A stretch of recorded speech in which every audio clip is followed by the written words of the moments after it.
오늘 성경 말씀은 신약 성경 요한 1서입니다. 요한 1서 1장 본문은 1절부터 10절까지 본문인데 7절과 8절 두 절을 제가 봉독하겠습니다. 요한 1서 1장 7절과 8절입니다.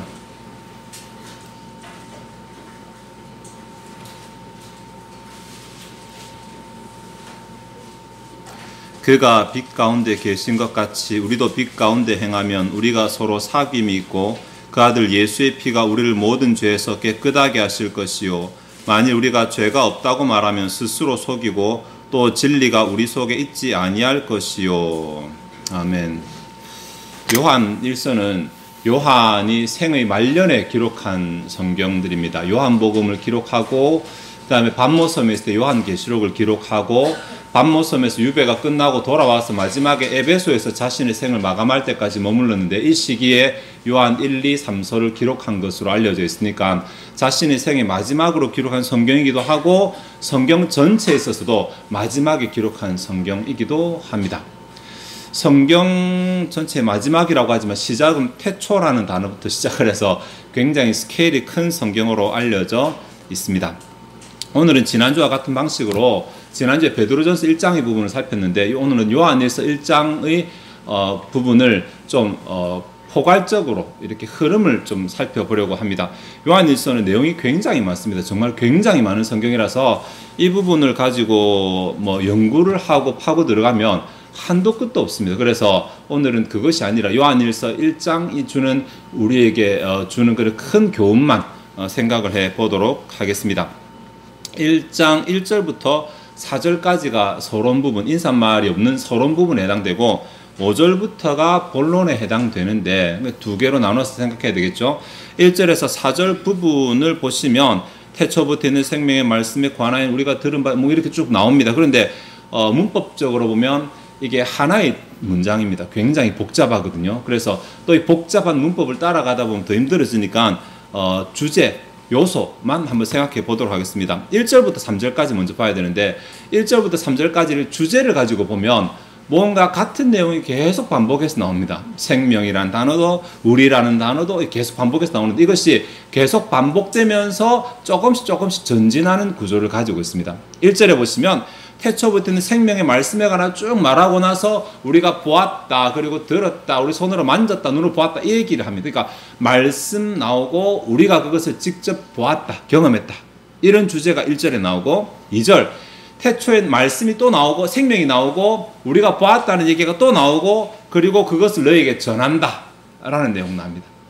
3절에 보시면 생명 나오고 우리가 보았다는 말 나오고 너에게 전한다는 말 나오고 이것은 왜 전하는지 우리가 너희와 사귐 있게 하려 함이니 우리의 사귐은 하나님과 예수 그리스도 함께하는 사귐이다. 이 얘기까지 전진합니다. 그러니까 생명 얘기는 전부 다 나오고 우리가 보았다는 얘기도 경험했다는 얘기도 나오고 그리고 너희에게 전한다. 전하는 이유가 무엇이다. 이렇게 점점 더 뜻이 확대되어 가고 있습니다. 이렇게 반복하는 이유는 그만큼 중요하다라는 얘기겠죠. 그죠? 태초부터는 생명도 중요하고 우리가 그것을 직접 목격한 우리가 증인이라는 사실도 중요하고 이것을 너희에게 전하는 것도 중요하고 이렇게 중요하기 때문에 계속 반복을 통해서 조금씩 의미를 더해가고 있습니다. 여기서 말하는 생명은 예수 그리스도시잖아요. 예수 그리스도께서 나타나신 것을 제자들이 보았고 본 것을 너에게 증거하고 너희를 또 예수 믿게 하고 이렇게 한 복음의 흐름의 역사를 기록하고 있습니다. 이 부분만 정리하면 이렇습니다. 예수님에 관해서 예수님이 어떤 분인지 말하고 예수님을 직접 경험했던 사람이 전도하고 전도해서 예수를 믿게 되었고 이제는 너희가 우리와 함께 사귀는 교회 공동체가 되었고 함께 사귀는 공동체가 되었고 여기까지가 1절부터 3절까지 이야기입니다. 자, 왜 우리가 교회 공동체가 되었고 왜 사귀게 되는지가 이제 4절의 이후에 나오는데 우리가 교회가 되고 공동체가 되고 예수 믿는 신자들이 되고 형제가 되고 자매가 되고 이것이면 전부 다 끝나는 줄 알았는데 3절까지 4절에 보니까 우리가 이것을 쓰면이라고 말해서 또다시 이미 공동체가 된 교회에게 이미 교회가 된 공동체에게 다시 하나 더 말할 것이 있다고 말합니다. 그 말하는 내용이 요한 1서 전체입니다. 4절 보시면 우리가 이것을 쓰면 우리의 기쁨이 충만하게 하려 함이라라고 말합니다. 그러니까 다시 정리하면 복음 예수 그리스도께서 계셨습니다. 태초부터 그분은 계셨고 그분은 우리 구원자이시고 왕이십니다. 제자들이 그분이 나타나신 예수님을 보고 경험했으며 만졌으며 직접 경험한 얘기를 다른 사람에게 전도하고 그래서 너희도 믿게 되어 교회가 되었습니다. 사귐을 가지게 되었습니다. 서로가 사귀고 하나님과도 사귀는 교회가 되었는데 교회가 되고 나서 이제 다 끝이다가 아니라 이제 사귐을 누리고 있는 우리들에게 뭔가 더 하나 전해줄 말이 있는데 그게 뭐냐면 기쁨이 충만하도록 하는 것입니다. 교회는 다니는데 기쁨이 없고 형제와 사귀는데 내 마음 가운데 기쁨이 없는데 어떻게 하면 내가 복음을 진짜로 소유하는 것이 아니라 누리며 살아갈 수 있는가? 나는 복음을 가졌다. 나는 구원 받았다. 이것으로 끝나는 것이 아니라 정말 그 복음이 내 삶에도 복음이 되고 그 복음이 내게도 기쁨이 되는 왜 복음이라는 말 기쁜 소식이란 말이죠. 정말 내가 기쁨을 누릴 수 있는 신앙생활이 무엇인가를 교훈하기 위해서 요한 1서를 기록했다라는 것입니다. 그래서 우리가 이것을 쓰면 우리의 기쁨이 충만하게 하려 함이니라 라고 말하는 것입니다. 사실 지나간 1절부터 3절까지도 할 얘기가 정말 많습니다. 뭐 예를 들어 사귐이란 단어, 코이노니아란 단어거든요. 친교가 아니라 이 단어는 내 것을 떼어 나누어 주는 것입니다. 그리고 내 것을 떼어 나누어 줘서 함께 누리는 것이 이 단어입니다. 하나님께서 자신의 아들을 떼어 우리의 죄 때문에 내어주셨죠. 예수님은 자기의 생명을 떼어 우리를 주셨죠. 성령은 자기의 자리를 떼어서 우리에게 있어서 우리 안에서 우리를 중보하시는 일 하시죠. 하나님은 우리와 사귀기 위해서 끊임없이 희생하시고 사랑하셨습니다. 교회가 이 사귐을 누리기 위해서는 끊임없이 내 것을 내어 다른 사람에게 필요한 자에게 주어서 함께 누리는 이 자세가 필요합니다. 이 교훈도 정말 큰 교훈인데 그것이 아니라 오늘은 기쁨, 복음의 기쁨을 어떻게 누릴 수 있는가 이 내용입니다. 그것이 5절부터 요한에서 전체까지 이어지는 내용인데 오늘 1장에 나오는 5절부터 10절까지만 살필 것이거든요. 이 내용은 다시 두 가지로 나누어집니다. 5절, 6절, 7절이 하나의 내용이고 8절, 9절, 10절이 또 하나의 내용입니다. 5절, 6절, 7절까지의 내용 가운데서는 7절을 보시면 되겠는데 그가 빛 가운데 계신 것 같이 우리도 빛 가운데 행하면 우리가 서로 사귐 있고 그 아들 예수의 피가 우리를 모든 죄에서 깨끗하게 하실 것이요. 보시면 아까 분명히 3절에서 우리는 이미 사귀는 자들이거든요. 이미 교제하는 자들입니다. 이미 교제하는 자들인데 왜 또다시 여기 보니까 우리가 빛 가운데 행하면 우리가 서로 사귐이 있다 이 말을 할까요? 우리가 육신적으로 교회에 모이고 겉으로 교회에 모이는 이것은 진정한 사귐이 아니라는 것입니다. 영적인 사귐, 뭔가 진짜 하나님의 복음의 기쁨을 누릴 수 있는 사귐이 뭐냐면 그가 빛 가운데 계신 것 같이 우리도 빛 가운데서 행할 때 이런 일이 일어납니다.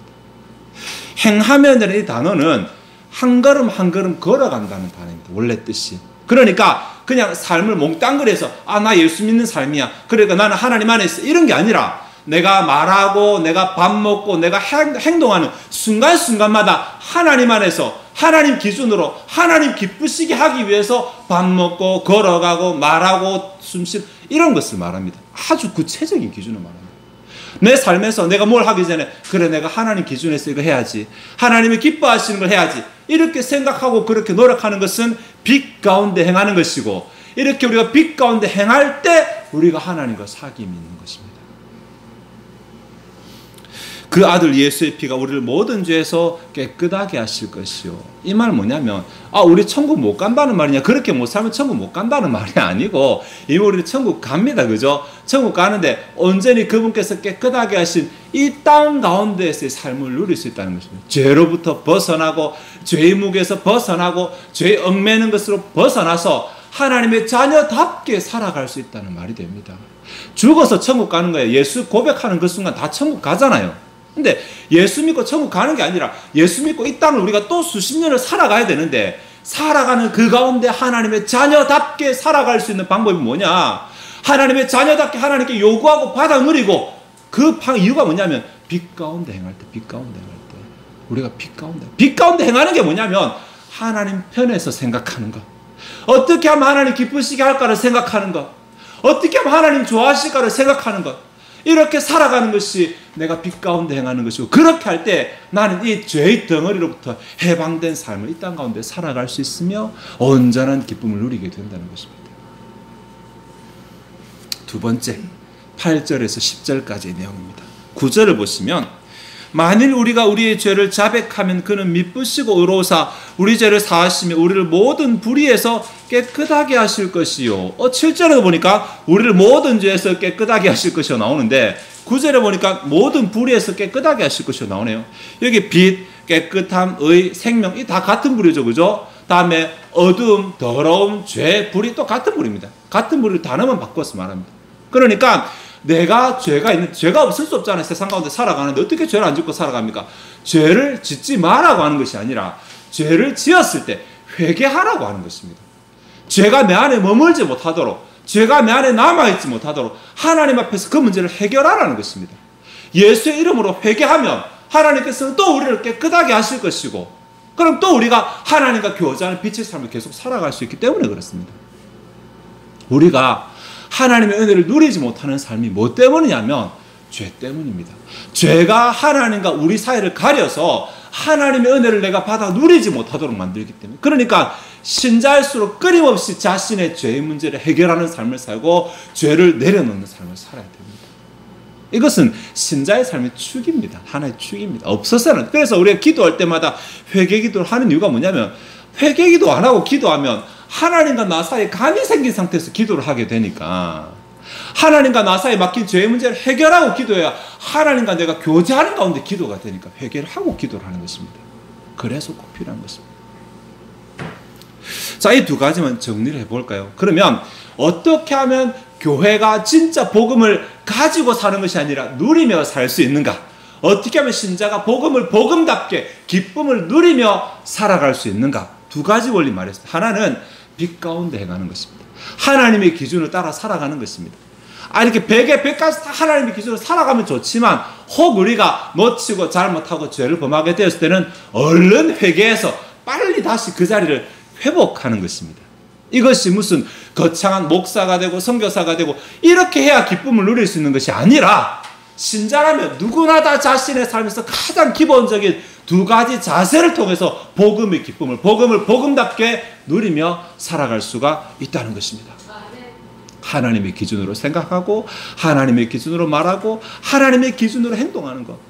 그렇게 하려니까 하나님의 기준이 뭔지 알아야 되잖아요. 성경 보시면 되잖아요. 성경. 항상 성경을 가까이 하는 삶을 통해서 하나님의 기준이 무엇인지 알았다면 그것 쫓아서 살아가려고 노력하는 것이 복음의 기쁨을 누리는 첫 번째 조건이고, 혹 그렇게 하다가 내가 잘못해서 실수하고 넘어져서 그렇게 못 산다고 할 때 얼른 하나님 앞에 나와서 회개기도 하면서 회개해서 다시 하나님과의 관계를 회복하는 것이고, 이 기본적인 삶을 통해서 우리는 복음을 복음으로 누리며 살아갈 수 있게 되는 것입니다. 뭐 거창한 사역을 하고 뭐 대단한 헌신을 하고 뭘 한가득 해야 되는 것이 아니라, 하나님 앞에서 나의 자세를 어떻게 하느냐, 하나님 앞에서 내 삶을 어떻게 살아가느냐, 그곳에 나의 복음의 복된 삶이 달려있다라는 사실을 기억하시고 하나님의 기준으로 살아가기 위해서 노력하고, 혹 내가 잘못한 것이 생각나거든 언제든지 회개하기를 주저하지 않는 삶을 통해서 하나님과의 관계를 회복하기 위해 노력하는 저와 여러분 되시기를 바랍니다. 아멘.